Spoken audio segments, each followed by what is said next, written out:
नमस्कार दोस्तों, मैं Dharmendra Verma online study with DK में आपका बहुत बहुत स्वागत करता हूं। आज जो टॉपिक लेकर आया हूं वो काफ़ी इंपॉर्टेंट है। इससे 1 से 2 प्रश्न पूछे जाते हैं। आपने यदि कंप्लीट वॉच कर लिया तो आपके 2 नंबर कहीं नहीं गए, है ना। 2 नंबर आपके पक्के हो जाएंगे। अधिगम विकार, जिसको हम अक्षमता भी कहते हैं, इससे संबंधित जितने भी प्रश्न निकल के आते हैं वो मैं यहाँ पर लेकर आया हूँ। यूपी टेट और सुपर टेट के लिए इंपॉर्टेंट है, या अदर टेट एग्जाम की भी तैयारी कर रहे हैं तो उसके लिए भी ये इंपॉर्टेंट है। तो आपको स्किप नहीं करना है, वीडियो को पूरा देखना है। अंत में हमें जरूर बताना है कि आज का जो वीडियो है वो आपको कैसा लगा। यूपी टेट में जो 2011 से लगाकर 22 तक जो प्रश्न पूछे गए हैं आपके अधिगम विकार यानी कि अक्षमता से, वो भी प्रश्न इस वीडियो के माध्यम से आपको बताए जाएंगे। तो स्किप तो बिल्कुल नहीं करना है, वीडियो को कंप्लीट वॉच करना है। अंत में जरूर बताना है कि आज का जो वीडियो है वो आपको कैसा लगा। हर एक प्रश्न की व्याख्या भी यहाँ पर बताई जाएगी, तो आपको स्किप नहीं करना है। चलिए शुरुआत करते हैं। देखिए, आज का पहला प्रश्न है। चाहे तो आप भी इसका आंसर दे सकते हैं कमेंट के माध्यम से पुश करके, है ना। थोड़ा सा मैं 5 सेकंड का आपको टाइम दूंगा, उसी समय में आपको आंसर देना है। पहला प्रश्न आपका, अधिगम अक्षमता को और किस नाम से जाना जाता है। जो अधिगम अक्षमता है इसे और किस नाम से जाना जाता है, यह पूछा गया है। लर्निंग डिसेबिलिटी, जिसे एलडीवी कहा जाता है शॉर्टकट नेम है इसका, अधिगम विकार, अधिगम विचलन, या फिर इनमें से सभी। तो सही आंसर क्या होगा? 5 सेकंड है आपके पास में, तो इसका सही आंसर होगा इनमें से सभी। देखिए, जो अधिगम अक्षमता होती है उसे इंग्लिश में क्या कहते हैं? लर्निंग डिसेबिलिटी कहते हैं। इसे एलडीवी कहा जाता है, ध्यान दीजिएगा। इसे अधिगम विकार भी कहा जाता है और इसे अधिगम विचलन भी कहा जाता है। तीनों नाम अधिगम अक्षमता के हैं। तो राइट आंसर आपका क्या होगा? इनमें से सभी होगा। चलिए, दूसरा प्रश्न है आपका, अधिगम अक्षमता का सर्वप्रथम प्रयोग किसने किया? इंपोर्टेंट है, ये पूछा गया है आपके एग्जाम में। अधिगम अक्षमता का सर्वप्रथम प्रयोग किसके द्वारा किया गया? Skinner, Samuel Kirk, Sigmund Freud, या फिर विलियम वुंट। अधिगम अक्षमता का सर्वप्रथम प्रयोग किसके द्वारा किया गया, ये आपको बताना है। तो यहां पर आपका सही आंसर होगा सैमुअल किर्क। कौन है? Samuel Kirk. कब किया गया ये भी आपको पता होना चाहिए। तो ये किया गया था 6 अप्रैल 1963। कब किया गया था? 6 अप्रैल 1963 को किया गया था सैमुअल किर्क के द्वारा। ध्यान दीजिएगा, दूसरा वाला विकल्प आपका बिल्कुल सही होगा। अगला प्रश्न है आपका तीसरा, वह बच्चा जो शाह को वाज में तथा न्यूक्लियर और अनक्लियर में अंतर नहीं कर सकता, वो बच्चा किससे ग्रसित है, किस विकार से ग्रसित है, ये आपको बताना है ना। सा को वाज में, है ना, सा और वाज में अंतर नहीं कर पा रहा, न्यूक्लियर और अनक्लियर में अंतर नहीं कर पा रहा, बी को डी लिख पाता है, या फिर इसमें भी अंतर नहीं कर पाता है। तो इस प्रकार का जो बच्चा है वो किससे ग्रसित है, ये आपको बताना है। डिसमोर्फिया से है, डिसलेक्सिया से है, शब्द जबलिन विकार से, या फिर डिसग्राफिया से है। वहां बच्चा किससे ग्रसित है? 5 सेकंड है आपके पास में। तो यहां पर आपका सही आंसर होगा, वो किससे ग्रसित होगा? डिसलेक्सिया से होगा। इसमें बालक को पढ़ने में कठिनाई होती है, इसको पठन विकार कहते हैं, है ना। याद रखिएगा, यदि पठन विकार भी पूछे कि पठन विकार कौन सा होगा, तो वो आपका कौन सा होगा? डिसलेक्सिया होगा। इसमें जो बच्चा होता है उसे पढ़ने में कठिनाई महसूस होती है और जो अक्षर है उसको भी वो समझ नहीं पाता, जैसे कि सा और वाज में अंतर नहीं कर पाता है, न्यूक्लियर और अनक्लियर में अंतर नहीं कर पाता, बी और डी में अंतर नहीं कर पाता है। तो इस प्रकार का जो बालक होता है वो डिसलेक्सिया से ग्रसित होता है। इसके और भी लक्षण हैं, तो वो मैं आपको मौखिक बता देता हूं, लिखूंगा तो टाइम आपका खराब होगा। देखिए, इस प्रकार के जो बच्चे होते हैं उसमें शब्दकोश की कमी होती है ना, शुद्ध उच्चारण नहीं कर पाता है बच्चा, शब्दों को पहचानने में उससे त्रुटि होती है, साथ में बच्चों की जो क्रम व्यवस्था होती है उसमें भी वो इधर उधर कर लेता है पढ़ने और लिखने में, वाक्यों के भावों को वो नहीं समझ पाता है, पढ़ते समय शब्दों को छोड़ छोड़कर वो पढ़ता है और पढ़ते समय वो एकाग्रता में कमी होती है। तो इस प्रकार के जो लक्षण होते हैं वो किसके होते हैं? डिसलेक्सिया के होते हैं। बाकी जो 3 विकल्प हैं, यदि इसको समझाऊंगा तो ज्यादा समय आपका खराब होगा। जैसे जैसे प्रश्न आते जाएंगे वैसे वैसे एक एक करके आपको समझाता जाऊंगा, है ना। तो आपका सही आंसर होगा क्या होगा यहाँ पर? डिसलेक्सिया होगा, जिसे पठन विकार भी कहा जाता है। यदि इसका दूसरा नाम पूछे कि डिसलेक्सिया को और क्या कहा जाता है, तो इसे पठन विकार भी कहा जाता है, जिसमें बच्चे को पढ़ने में प्रॉब्लम होती है ना। ये आपको समझ में आ गया होगा। तो यहां पर अगले प्रश्न की ओर बढ़ेंगे। अगला प्रश्न है आपका, अधिगम अशक्तता वाले जो बच्चे होते हैं उसकी जो मानसिक विकास मंद होता है, बच्चे निम्न बुद्धि लब्धि वाले होते हैं, बच्चों को एक समान दिखाई देने वाले अक्षरों और वर्णों में भ्रम होता है, या फिर बच्चे दृश्य शब्दों को आसानी से पहचानने और समझने लगते हैं। अधिगम अशक्तता वाले बच्चे क्या होते हैं ना, इसके बारे में आपको यहां पर बताना है। तो सही आंसर क्या होगा आपका? अधिगम अशक्तता वाले जो बच्चे होते हैं बच्चों को एक समान दिखाई देने वाले अक्षरों और वर्णों में वो भ्रम होता है। जैसे कि उदाहरण के तौर पर हम जाने तो आपका डिसलेक्सिया हो गया, डिसकैलकुलिया होगा, डिसग्राफिया होगा, और भी विकार है, ये सभी अधिगम असक्तता के अंतर्गत आते हैं। तो यहाँ पर आपका जो सही आंसर होगा वो तीसरा वाला होगा। चलिए अगला प्रश्न है आपका, छोटे विद्यार्थियों में निम्नलिखित में से कौन सा लक्षण पठन कठिनाई का नहीं। यहाँ पर देखिए पठन कठिनाई का जो लक्षण है वो कौन सा नहीं है, इसके बारे में आपको बताना है। शब्दों और विचारों को समझने में कठिनाई, सुसंगत वर्तनी में कठिनाई, वर्ण और शब्द पहचानने में कठिनाई, या फिर पठन गति और प्रवाह में कठिनाई। यहां पर उस लक्षण को बताना है जो पठन कठिनाई का नहीं है। नेगेटिव प्रश्न पूछा गया है आपसे। तो यहां पर देखिए सुसंगत वर्तनी में कठिनाई, वर्ण और शब्द पहचानने में कठिनाई, पठन गति और प्रवाह में कठिनाई, ये तीनों के तीनों जो हैं ये पठन कठिनाई से संबंधित है। लेकिन शब्दों और विचारों में समझने की जो कठिनाई है ये आपका किससे संबंधित नहीं है, पठन कठिनाई से संबंधित नहीं है। यहाँ पर जो पहला वाला विकल्प होगा ये आपका बिल्कुल करेक्ट होगा। चलिए छठा प्रश्न है आपका, ऐसे बालक जो मौखिक रूप से सीखने में अक्षम होते हैं। यहां पर देखिए मौखिक रूप से पूछा गया, कभी लिखित रूप से पूछेंगे आपसे, कभी मौखिक रूप से पूछेंगे, कभी पठन विकार पूछेंगे, कभी क्या पूछेंगे, तो सभी एक एक करके आपको यहां पर बताएंगे। मौखिक रूप से पूछे कि ऐसे बालक जो मौखिक रूप से सीखने में अक्षम होते हैं वहां किससे ग्रसित होते हैं, क्या वो अलेक्सिया से होते हैं, अग्रेफिया से होते हैं, अफेजिया से होते हैं, या फिर डिसग्राफिया से होते हैं, किससे होते हैं। तो वो बच्चे किससे ग्रसित होते हैं, 5 सेकंड है आपके पास में, आप भी इसका आंसर दे सकते हैं कमेंट्स के माध्यम से।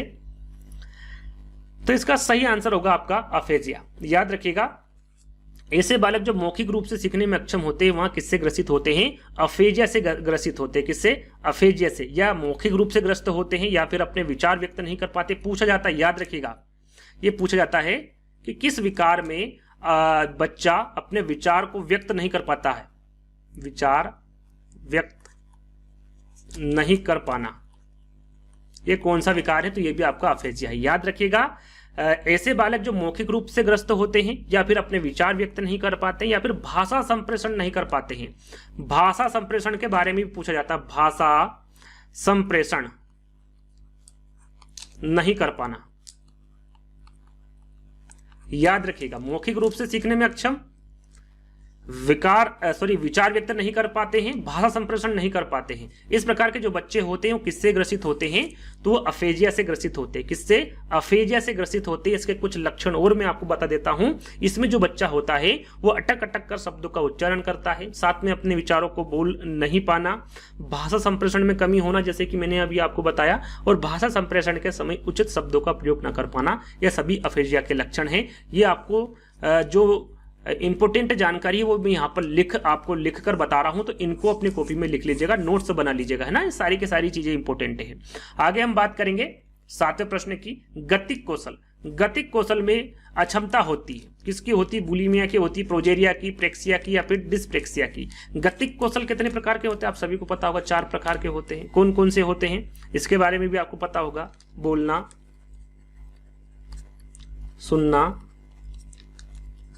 लिखना और पढ़ना, है ना।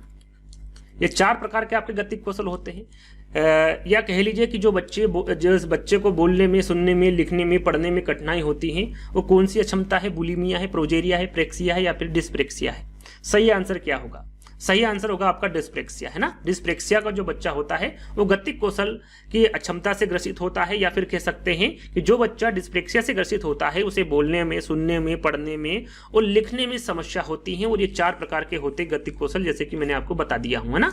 तो 4th वाला विकल्प आपका बिल्कुल करेक्ट आंसर होगा। 8वां प्रश्न, यदि किसी प्रश्न में आपको समस्या आ रही है समझने में तो भी आप कमेंट के माध्यम से बता सकते हैं। आपका उसका जो निराकरण है वो कमेंट के माध्यम से ही कर दिया जाएगा। 8वां प्रश्न है, इनमें से कौन सी अधिगम आसक्तता वाले बच्चे की एक विशेषता है। अधिगम आसक्तता वाले या फिर अधिगम अक्षमता या फिर अधिगम विकार वाले बच्चे की एक विशेषता आपको बतानी है। धारा प्रवाह रूप से पढ़ने तथा शब्दों पर पलटे जाने में कठिनाई, 50 से नीचे की बुद्धि लब्धि, एक ही प्रकार की गत्यात्मक क्रिया को बार बार दोहराना, अन्य बच्चों को धमकाना तथा आक्रामक कार्यों में लगे रहना। यहाँ पर अधिगम आसक्तता वाले बच्चों की एक विशेषता आपको बतानी है। तो 2, 3, 4 ये एक भी विशेषता नहीं। विशेषता क्या है आपकी, धारा प्रवाह रूप से पढ़ने तथा शब्दों पर पलटे जाने में कठिनाई, है ना। ये क्या है, एक अधिगम आसक्तता, अधिगम विकार, अधिगम अक्षमता की विशेषता है। तो पहला वाला विकल्प आपका बिल्कुल करेक्ट आंसर होगा।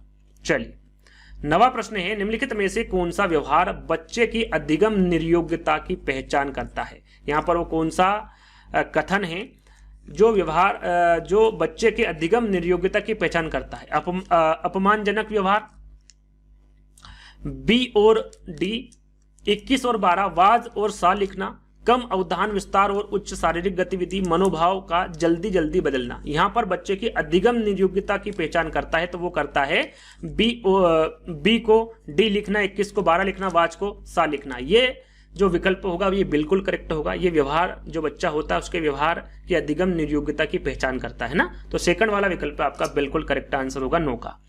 अगला प्रश्न हम देखेंगे 10वां, विचार व्यक्त न कर पाना। जैसे कि थोड़ी देर पहले ही मैंने आपको बताया था, आपको पता भी होगा, विचार व्यक्त न कर पाना यह कौन सी अक्षमता है। डिस्ग्राफिया है, अफेजिया है, प्रोजेरिया है या फिर प्रेक्सिया है ना। कौन सी अक्षमता है विचार व्यक्त न कर पाना। कुछ समय पहले ही मैंने आपको बताया था, शायद 7वें प्रश्न में बताया था। तो सही आंसर आपका क्या होगा, अफेजिया है ना। थोड़ी देर पहले मैंने आपको बताया था कि ऐसे बालक जो मौखिक रूप से ग्रस्त होते हैं या फिर अपने विचार व्यक्त नहीं कर पाते हैं या फिर भाषा संप्रेषण नहीं कर पाते हैं, ऐसे जो बच्चे होते हैं वो किससे ग्रसित होते हैं, अफेजिया से ग्रसित होते हैं। इंपोर्टेंट है, याद कर लीजिएगा, एग्जाम में आगे पूछा जा सकता है। अगला प्रश्न, वहां बालक जो पढ़ने में अक्षमता का प्रदर्शन करता है वो किससे ग्रस्त होता है। जो पढ़ने में, पठन संबंधित है ना, पठन संबंधित आपको दे देंगे, पढ़ने संबंधित आपको दे देंगे, आपको यहां पर कंफ्यूज नहीं होना है। तो वहां बालक जो पढ़ने में अक्षमता का प्रदर्शन करता है वो किससे ग्रस्त होता है, डिसलेक्सिया से, अप्रेक्सिया से, अफेजिया से या फिर डिस्प्रेक्सिया से। पढ़ने में अक्षमता या फिर पठन विकार है ना। सही आंसर क्या होगा, 11वें का। तो इसका थोड़ी देर पहले ही मैंने आपको बताया था है ना। इसका सही आंसर होगा डिसलेक्सिया। क्या होगा, डिसलेक्सिया। ये एक प्रकार का क्या है, पठन विकार है। इसका दूसरा नाम ही पठन विकार है या फिर पढ़ने में अक्षमता का प्रदर्शन डिसलेक्सिया में होता है। किसमें होता है, डिसलेक्सिया में होता है। जैसे कि साकावास पढ़ना है ना, न्यू क्लियर का अनक्लियर पढ़ना, ये सभी डिसलेक्सिया में होता है। या फिर नया उदाहरण दूं आपको तो बट को पुट पढ़ना, जो हम बट लिखते हैं इसको क्या पढ़ता है बच्चा, पुट पढ़ लेता है ना, या फिर लिख लेता है, इसमें अंतर नहीं कर पाता है। तो इस प्रकार का जो बच्चा होता है वो किससे ग्रसित होता है, डिसलेक्सिया से ग्रसित होता है। चलिए, अगला प्रश्न, गणित संबंधी समस्या को कहते हैं, काफी इंपोर्टेंट है, काफी बार पूछा गया, वेरी आईएमपी प्रश्न। आपके यूपी टेट एग्जाम में यही प्रश्न 2 से 3 बार रिपीट हुआ है, नहीं इसी प्रश्न को घुमा फिरा कर ही पूछा गया है। तो ये आपको ध्यान रखना है, गणित संबंधी समस्या को क्या कहते हैं, कौन सा विकार होता है जिसमें गणित संबंधी समस्या होती है, ये आपको ध्यान में रखना है। डिस्फेजिया होता है, अफेजिया होता है, डिस्प्रेक्सिया होता है या फिर डिसकैल्कुलिया होता है। सरल सा प्रश्न है, सभी को पता है, डिसकैल्कुलिया। कैलकुलिया ने कैलकुलेटर से आपको याद रखना है, ये गणित से संबंधित होता है, डिसकैल्कुलिया है ना। 4th वाला विकल्प आपका बिल्कुल करेक्ट होगा। इसमें जो बालक है वो गणना करने में उसको समस्या होती है। जैसे कि मैं उदाहरण के तौर पर बताऊं आपको, तो जैसे कि हम देखें कि 9 × 4 कितने होते हैं, 36 होते हैं। लेकिन यदि हमने यहां लिख दिया 9 × 4 = 63, यानी कि 36 को हमने उल्टा कर दिया, तो इसमें भी जो बच्चा है वो अंतर नहीं कर पाता है ना, कि 36 सही है कि 63 है, 36 ही 63 है, 63 ही 36 है, इसमें वो अंतर नहीं कर पाता है। तो इस प्रकार का जो बच्चा होता है वो किससे ग्रसित होता है, आपका डिसकैल्कुलिया से ग्रसित होता है। गणना करने में उसको समस्या होती है ना। ये सभी जो विकार होते हैं डिसकैल्कुलिया में होते हैं। तो 4th वाला विकल्प आपका बिल्कुल करेक्ट आंसर होगा। चलिए, 13वां प्रश्न है, लिखने, चलने, टहलने, बोलने की क्षमता होती है। अक्षमता लिखा हुआ है ना, क्षमता नहीं होती है, अक्षमता होती है। ये किस में होती है, अप्रेक्सिया में होती है, डिस्फेजिया में होती है, डिस्ग्राफिया में होती है या फिर अफेजिया में होती है। लिखने, चलने, टहलने, बोलने की क्षमता किस में होती है, सही आंसर आपको भी बताना है। तो ये होती है आपकी अप्रेक्सिया में, है ना। यहां पर देखिए टहलना लिखा हुआ है और चलना लिखा हुआ है, ध्यान दीजिएगा। तो ये किसमें होता है, अप्रेक्सिया में होता है। अप्रेक्सिया में जो ये अक्षमता होती है, जैसे कि लिखने, चलने, टहलने, बोलने की जो अक्षमता होती है अप्रेक्सिया, किसके कारण होती है इसके बारे में भी आपको पता होना चाहिए। तो यह जो अक्षमता है मस्तिष्क के सेरेब्रम की क्षति के कारण होता है। कैसे होता है, सेरेब्रम की क्षति के कारण होता है मस्तिष्क के। और इसमें क्या होता है, लिखने में, चलने में, टहलने में, बोलने में दिक्कत होती, समस्या होती है। तो इस प्रकार की जो अक्षमता होती है वो कौन सी होती है, अप्रेक्सिया होती है। पहला वाला विकल्प आपका करेक्ट होगा, है ना। जो मैं आपको समझाता चल रहा हूं इसको लिख भी सकते हैं, नोट डाउन कर सकते हैं। अगला प्रश्न है, एक शिक्षिका जो रिक्त स्थान से ग्रस्त है, जो ठीक से लिख नहीं पाती है, है ना। ये किससे ग्रसित है ये आपको बताना है। लेखन संबंधित, इसको अपन लेखन संबंधित विकार भी बोल सकते हैं, लेखन विकार, लिख नहीं पाती है। डिस्ग्राफिया है, डिसलेक्सिया है, अफेजिया है या फिर डिसकैलकुलिया है। लेखन संबंधित जो विकार है ये किससे संबंधित है? डिस्ग्राफिया से है, डिसलेक्सिया से, अफेजिया से या फिर डिसकैलकुलिया से है। सही आंसर क्या होगा आपका? तो आपका सही आंसर होगा डिसग्राफिया। क्या है सही आंसर? डिसग्राफिया। ये लेखन संबंधित विकार होता है आपका डिसग्राफिया, लेखन संबंधित, लेखन संबंधित है ना। इसमें क्या होता है, इसमें बालक ठीक से लिख नहीं पाता है, जैसे कि बी को कभी डी लिख देता है, डी को कभी बी लिख देता है, 6 को 9 लिख देता है। तो इस प्रकार का जो विकार होता है वो किस में होता है? डिसग्राफिया में होता है, जो कि लेखन संबंधित होता है, यानी कि ठीक से बच्चा लिख नहीं पाता है, लिखने में समस्या होती है, उस विकार को डिसग्राफिया कहते हैं। याद रखिएगा, पहला वाला विकल्प आपका बिल्कुल करेक्ट होगा। चलिए अगला प्रश्न है, डिसग्राफिया संबंधित है, फिर से वही प्रश्न आ गया है लेकिन विकल्पों को यहां पर बदल दिया गया है ना, प्रश्न को बदल दिया गया। डिसग्राफिया के बारे में पूछा है, डिसग्राफिया किससे संबंधित है? गणित संबंधी क्षमता से है, लेखन संबंधी समस्या से है, पठन संबंधी क्षमता से या फिर गंभीर तनाव संबंधी समस्या से है। आपको बताना है डिसग्राफिया किससे संबंधित है। देखिए गणित संबंधी क्षमता ये किससे है, जैसे कि थोड़ी देर पहले हमने आपको बताया था डिसकैलकुलिया से। किससे है? डिसकैलकुलिया, यहां पर लिख देता हूं मैं, डिसकैलकुलिया है ना। डिसकैलकुलिया गणित संबंधी क्षमता, अक्षमता होती, क्षमता नहीं होती है, थोड़ा सा यहाँ पर त्रुटि हुई है, सभी जगह अक्षमता कर लीजिएगा है ना, यहाँ पर क्षमता लिखा हुआ है। तो गणित संबंधी अक्षमता आपकी डिसकैलकुलिया से हो गई।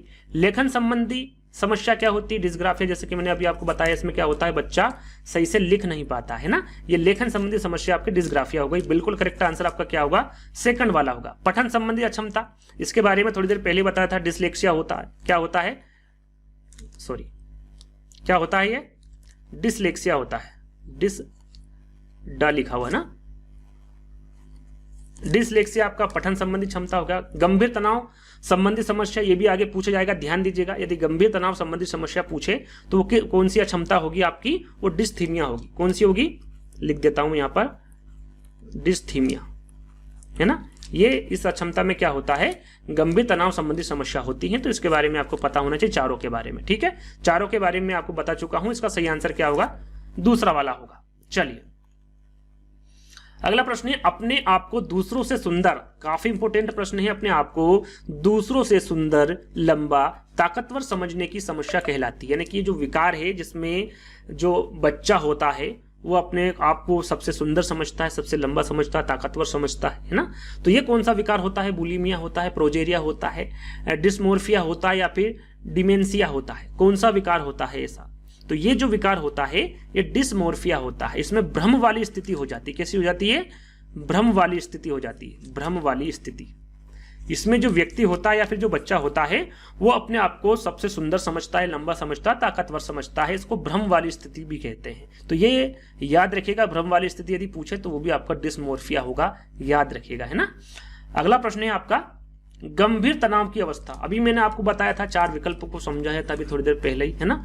तो आपको इसका आंसर पता होगा, गंभीर तनाव की अवस्था कौन सी होती है? डिस्फेजिया, अफेजिया, डिस्थीमिया या फिर प्रोजेरिया। गंभीर तनाव की अवस्था, जो बच्चा होता है गंभीर तनाव में चला जाता है, तो कौन सी अवस्था होती है? थोड़ी देर पहले ही मैंने इसका आंसर आपको दिया था, डिस्थीमिया। कौन सी होगी? डिस्थीमिया। तीसरा वाला विकल्प होगा, यह गंभीर तनाव की अवस्था होती, गंभीर तनाव की अवस्था। बहुत ही इंपोर्टेंट है, ध्यान दीजिएगा, डिस्थीमिया आपका करेक्ट आंसर होगा। चलिए अगला प्रश्न है, प्रोजेरिया किससे संबंधित है? अब यहां पर प्रोजेरिया के बारे में आपको बताना है।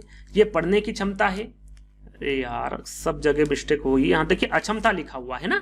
पढ़ने की अक्षमता है, तर्क न कर पाने की अक्षमता है, भाषा संप्रेषण में कठिनाई संबंधी समस्या है, कम आयु में वृद्ध अवस्था के लक्षण है प्रोजेरिया। क्या है प्रोजेरिया? तो प्रोजेरिया क्या है? कम आयु में वृद्ध अवस्था के लक्षण होते हैं। इसमें क्या होता है? इसमें बालक कम उम्र में ही बूढ़ा दिखाई देता है या फिर वृद्ध दिखाई देता है, बूढ़ा या फिर वृद्ध है ना। ये जो अवस्था होती है ये कौन सी होती है? प्रोजेरिया होती है। इसमें कम उम्र में ही जो बच्चा होता है वो बूढ़ा या फिर वृद्ध दिखाई देता है ना। याद रखिएगा, प्रोजेरिया किससे संबंधित है? कम आयु में वृद्ध अवस्था के लक्षण होते हैं, उसे प्रोजेरिया कहते हैं। अगला प्रश्न, भोजन ग्रहण प्रवृत्ति संबंधी समस्या होती है, यानी कि बच्चा भूल जाता है खाना खाते खाते कि मेरा पेट भर गया, वो अतिरिक्त ग्रहण कर लेता है भोजन। तो इस प्रकार का जो समस्या होती है, जो विकार होता है, वो कौन सा है? भोजन ग्रहण प्रवृत्ति संबंधित समस्या किसमें होती है? डिस्लेक्सिया है, बुलिमिया है, अफेजिया या फिर प्रोजेरिया। भूल जाता है, भूलने से आपको याद रखना बुलिमिया है ना, भूल जाता है, यानी कह सकते हैं कि उसमें जो बालक है वो जरूरत से ज्यादा आहार ग्रहण करता है, अर्थात भूख नहीं होने पर भी वो खाता रहता है। ऐसे जो बालक होते हैं वो अपनी आदतों को नियंत्रण नहीं कर पाते हैं। इस प्रकार के बालक किससे ग्रसित होते हैं? बुलिमिया से, वो भूल जाते हैं। भूलने से आपको याद रखना है बुलिमिया है ना, भोजन ग्रहण प्रवृत्ति संबंधी समस्या बुलिमिया में होती है। चलिए अगला प्रश्न है, तर्क न कर पाना। तर्क न कर पाना, स्मरण शक्ति कमजोर होना किससे संबंधित है? जो बच्चा तर्क नहीं कर सकता है, उसकी स्मरण शक्ति कमजोर है, वो भूल जाता है, तो इस प्रकार का जो बच्चा होता है वो किससे ग्रसित होता है? प्रोजेरिया से होता है, डिस्फेजिया से होता है, डिम्नेशिया से होता है या फिर डिस्प्रेक्सिया से होता है? कभी कभी लगता है कि मैं भी इससे ग्रसित हूँ, स्मरण शक्ति कमजोर है मेरी, कभी कभी मैं भूल जाता हूँ। तो ये आपको पता होना चाहिए, तर्क न कर पाना, स्मरण शक्ति कमजोर होना, ये किससे ग्रसित है बच्चा है ना, या ये किससे संबंधित है? तो आपका सही आंसर क्या होगा 20 का? तो ये डिम्नेशिया है ना, याद रखिएगा, इंपोर्टेंट है। तर्क न कर पाना, स्मरण शक्ति कमजोर होना, इससे जो बच्चा होता है वो किससे ग्रसित होता है? डिम्नेशिया से ग्रसित होता है। इसमें जो बच्चा होता है वो तर्क नहीं कर पाता है, स्मरण शक्ति उसकी कमजोर होती है, वो भूल जाता है ना, भूलने की आदत जिसको कहते हैं, वो आपकी डिम्नेशिया में होती है। तीसरा वाला विकल्प आपका बिल्कुल करेक्ट होगा। अगला प्रश्न है आपका, डिस्लेक्सिया के लिए सर्वप्रथम परीक्षण का विकास कहां हुआ था? यहां पर डिस्लेक्सिया के लिए पूछा गया है सर्वप्रथम परीक्षण। अब उस परीक्षण का नाम क्या था, किसके द्वारा दिया गया और कब दिया गया, इन तीनों चारों के बारे में भी आपको जानकारी होना चाहिए। सबसे पहले हम जगह के बारे में जान लेते हैं, क्या वो जर्मनी में हुआ था, अमेरिका में, ब्रिटेन में या फिर भारत में? कहां पर हुआ था? तो ये हुआ था आपका अमेरिका में। कहां हुआ था? अमेरिका में। कब हुआ था? 1973 में। कब हुआ था? 1973 में। किसके द्वारा किया गया था? तो ये किया गया था का फिजिशियन, ये फिजिशियन थे करने वाले, फिजिशियन है ना, कौन थे? Physician Elena border. Physician Elena border 1973 में अमेरिका में इन्होंने डिस्लेक्सिया के लिए सर्वप्रथम परीक्षण का विकास किया था। अब उस परीक्षण का नाम क्या था? यदि उस परीक्षण का नाम याद रखना चाहे तो रख सकते हैं। परीक्षण का नाम था बोर्ड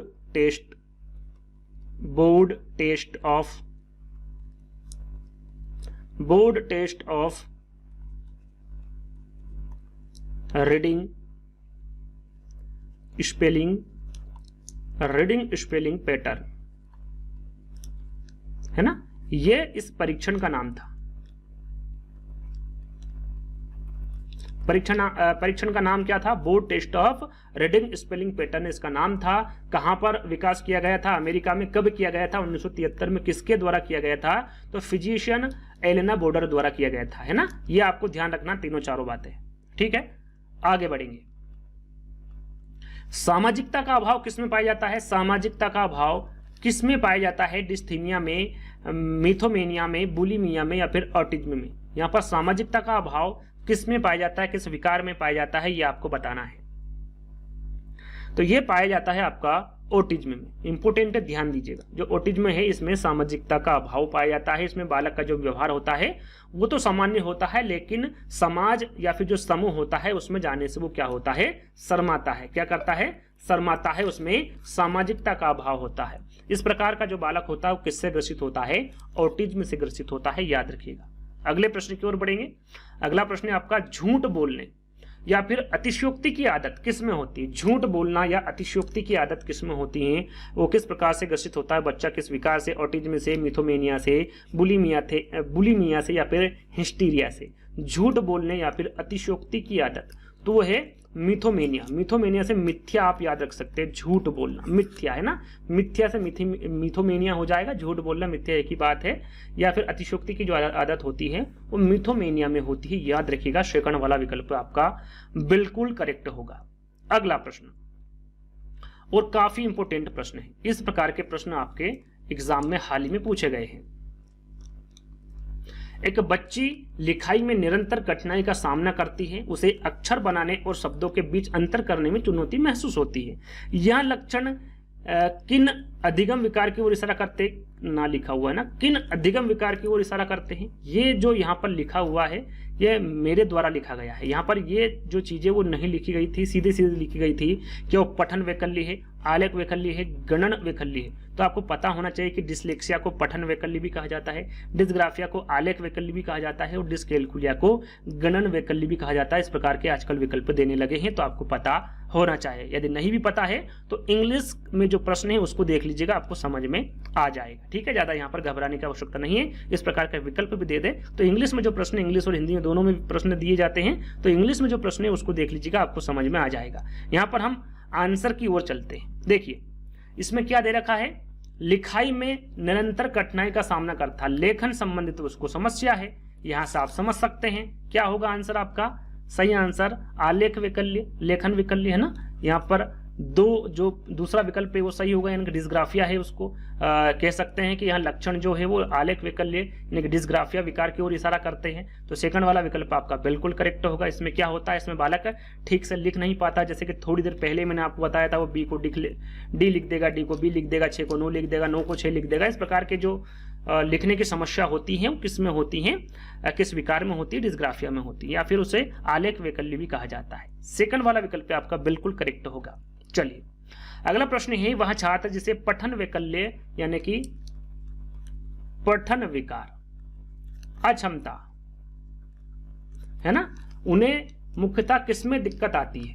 पढ़ने व लिखने में जो पठन वैकल्य यानी पठन विकार से ग्रसित होते हैं बच्चे, या फिर जिस बच्चे को पढ़ने में कठिनाइयां होती हैं वो किससे ग्रसित होते हैं, उसमें किसमें दिक्कत होती है उसको, पढ़ने व लिखने में, गतिशीलता में, चित्र बनाने में, या फिर सुनने में। सरल सा है, यहाँ पर आप राइट आंसर लगा सकते हैं उसके पढ़ने व लिखने में। याद रखिएगा पढ़ने व लिखने में उसको समस्या होती है, जो पठन वैकल्य होता है, पढ़ने में जिस बच्चे को प्रॉब्लम होती है।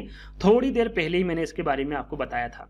अगला प्रश्न डिसलेक्सिया संबंधित है। डिसलेक्सिया किससे संबंधित है, मानसिक विकार से है, गणितीय विकार से है, पठन विकार से, या फिर व्यावहारिक विकार से। डिसलेक्सिया 3 से 4 बार मैं इस वीडियो के माध्यम से बता चुका हूं, तो इसका आंसर आप जल्दी से मुझे कमेंट्स के माध्यम से दे दीजिए कि डिसलेक्सिया है वो किससे संबंधित है, किस विकार से संबंधित है डिसलेक्सिया।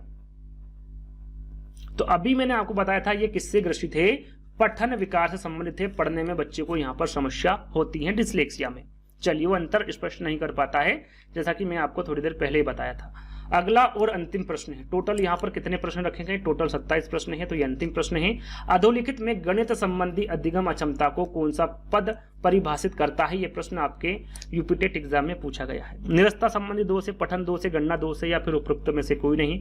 सरल सा प्रश्न, जहाँ पर गणित संबंधी आ जाए वहां पर गणना दोष यानी कि उसको गणना करने में वहां पर प्रॉब्लम होती है, जैसे कि मैंने उदाहरण भी आपको कुछ समय पहले दिया था, है ना। तो सही आंसर आपका क्या होगा, यहाँ पर तीसरा वाला होगा। आई होप आपको ये वीडियो पसंद आया होगा, है ना। इसी प्रकार के और भी यदि आपको वीडियो चाहिए तो आप कमेंट्स के माध्यम से बता सकते हैं। इस वीडियो को आपको ज़्यादा से ज़्यादा शेयर करना है, क्योंकि काफ़ी समय लगता है इस प्रकार के वीडियो बनाने में, PDF बनाने में, है ना। तो आपको इसको ज़्यादा से ज़्यादा शेयर करना है, सभी बच्चों को लाइक करना है, सभी बच्चों को अपने अपने ग्रुप में शेयर करना है। तो जल्दी दोस्तों एक नई वीडियो के साथ मिलेंगे, जब तक के लिए धन्यवाद।